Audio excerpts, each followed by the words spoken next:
జరుగుతుంది? ఎన్ని గ్రామాల పూజలు వస్తారు? ఏ కుటుంబాన్ని పండుగ నిర్వర్తిస్తూ ఉండేవాళ్ళు? ఎస్సీ ఎస్టీ అట్రాసిటీ చట్టం ఎప్పుడు వచ్చింది?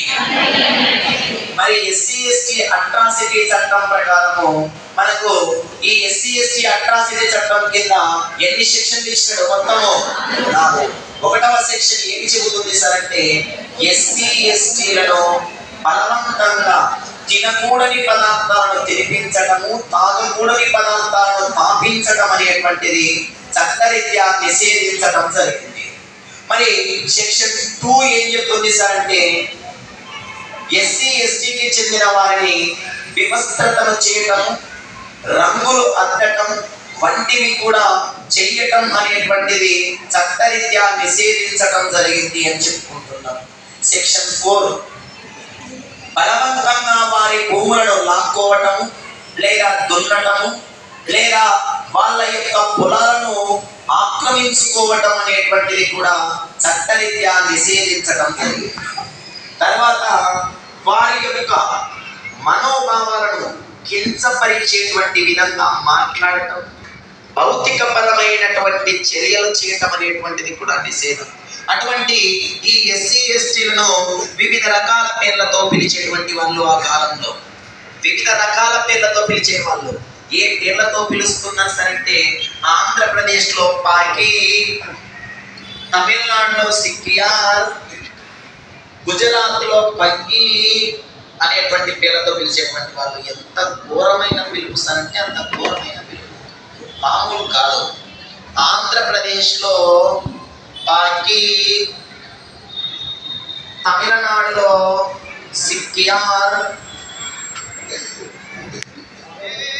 గుజరాత్ లో పంగి అనేటువంటి పేర్లతో పిలిచేటువంటి వాళ్ళు ఎస్సీ ఎస్టీలను.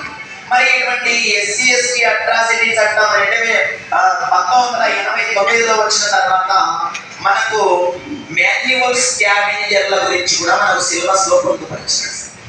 మాన్యువల్ స్కావెంజర్స్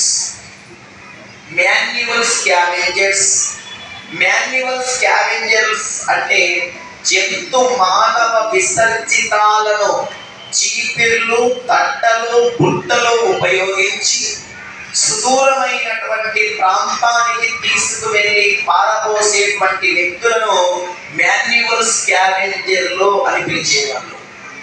ఈ మాన్యువల్ స్కావెంజర్లుగా ఎవరు పనిచేసేవాళ్ళు సార్ అంటే, బాలికలు మరియు మహిళలు అత్యధికంగా మాన్యువల్ స్కావెంజర్లలో పనిచేయాలో సిక్కియార్ అని పిలిచేవాళ్ళు, గుజరాత్ లో బంగి అని పిలిచేట పేర్లతో పిలిచేటువంటి వ్యక్తులు అని చెబుతుంది ఈ మాన్యువల్ స్కావెంజర్ల చట్టం. ఈ మాన్యువల్ స్కావెంజర్ల పొడి మరుగుదొడ్ల నిషేధ చట్టం ఎప్పుడు వచ్చింది? సఫాయి కర్మాచారం ఎప్పుడు వచ్చింది? ఇందులో ఎన్ని మాన్యువల్ స్కావెంజర్లు ఉద్యమాలు చేశాయి? ఎన్ని ఇతర సంస్థలు కలిసి ఉద్యమాలు చేశాయి? మరి సఫాయి కర్మాచార ఉద్యమంలో పిల్లలు ఎక్కడ దాకా చేశాడు? సుప్రీంకోర్టు ఏమని పేర్కొనింది? మాన్యువల్ స్కావెంజర్ల సంఖ్య పెరిగింది అని పేర్కొంది. తర్వాత మాన్యువల్ స్కావెంజర్ల ఉపాధి నిషేధము, పునరావాస